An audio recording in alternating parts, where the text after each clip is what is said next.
Shalom saudaraku, selamat pagi.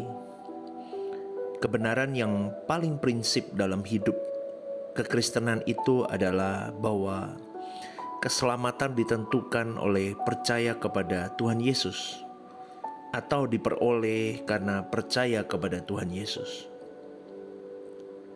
Percaya, hal yang sangat dan bisa dikatakan paling prinsip di dalam kekristenan. Sebab hanya dengan percaya kepada Tuhan Yesus seseorang dapat diselamatkan.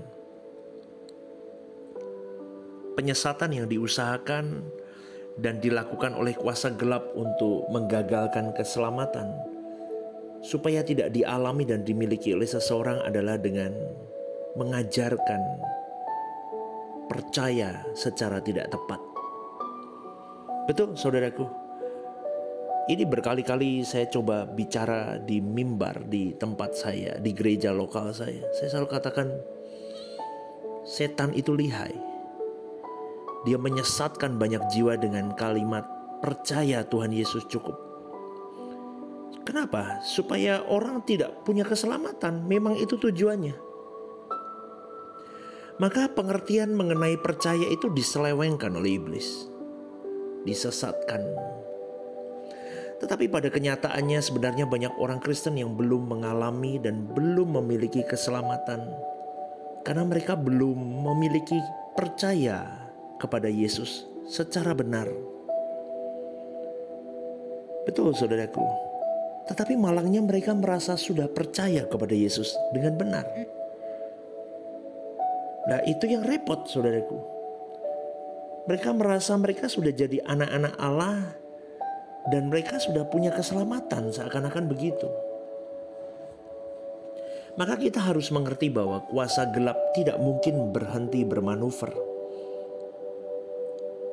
Di surga saja oknum ini dengan malaikat-malaikat yang dihasutnya bermanuver untuk memberontak melawan Allah, untuk memberontak sang pemilik jagat raya.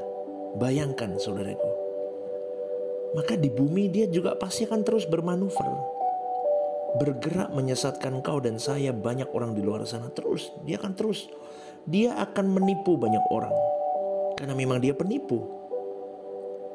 Dan banyak orang Kristen yang tertipu sehingga mereka melakukan kesalahan ini. Mereka merasa sudah percaya padahal belum percaya. Merasa sudah mengaku anak-anak Allah padahal mereka belum punya keselamatan di dalam Tuhan.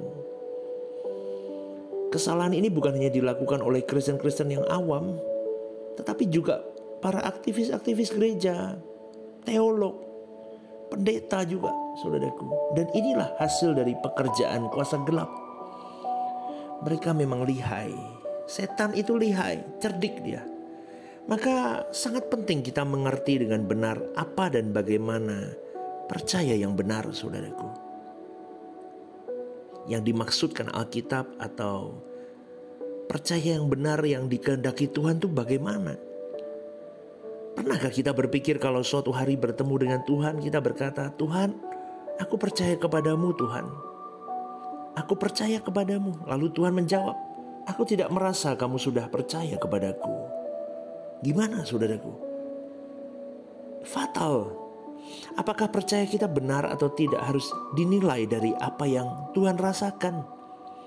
Dari perspektif Tuhan, bukan dari perspektif kita. Makanya kita harus kembali ke Alkitab.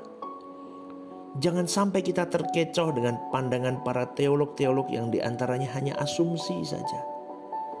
Karena pada kenyataannya kita dapati tidak sedikit teolog yang memang hanya studi. Mereka memenuhi pikiran mereka secara kognitif dari berbagai macam buku pengajaran konkret yang mereka pelajari, tapi tidak pernah terimplikasi dalam hari-hari hidup.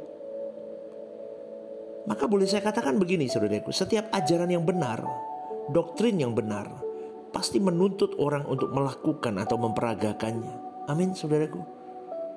Mau tidak mau pasti akan menuntut orang untuk melakukannya. Jadi bukan hanya sekedar rumusan yang dinalar dan diakui benar. Kalau membicarakan hal percaya, seakan-akan kita baru mulai menjadi orang Kristen.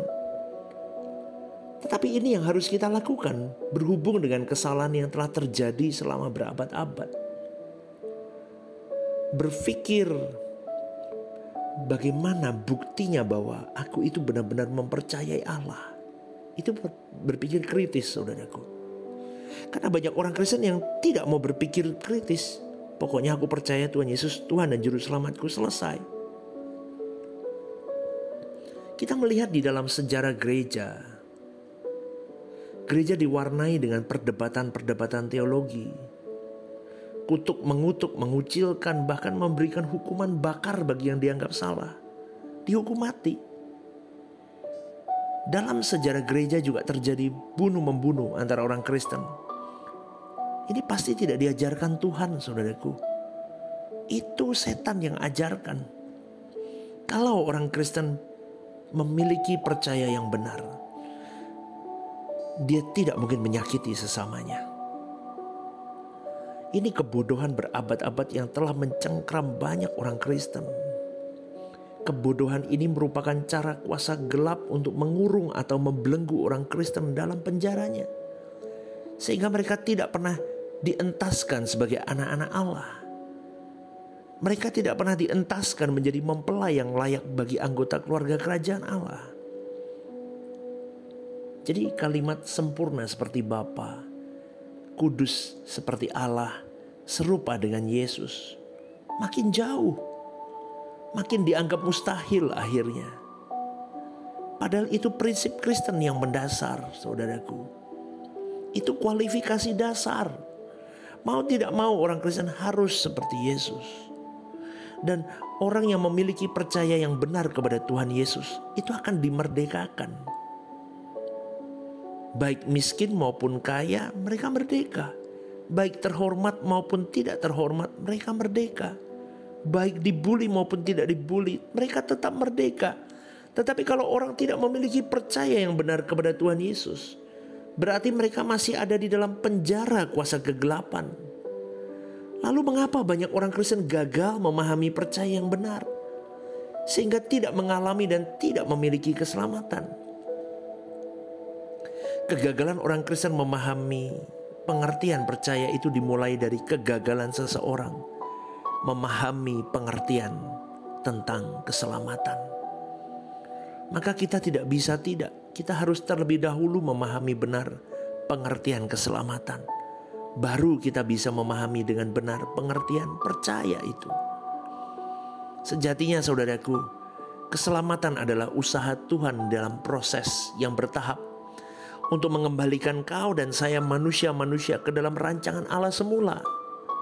Di mana di dalam proses itu manusia atau umat pilihan yang mendapat kesempatan mendengar Injil harus memberi respon yang memadai. Coba renungkan ini saudaraku. Jangan sampai kita gagal mengerti, gagal memaknai, gagal memahami tentang keselamatan itu sendiri yang berakibat fatal di dalam hidup kita ke depan. Renungkan ya saudaraku. Kiranya renungan pagi hari ini memberkati kalian semua. Tuhan memberkati. God bless you.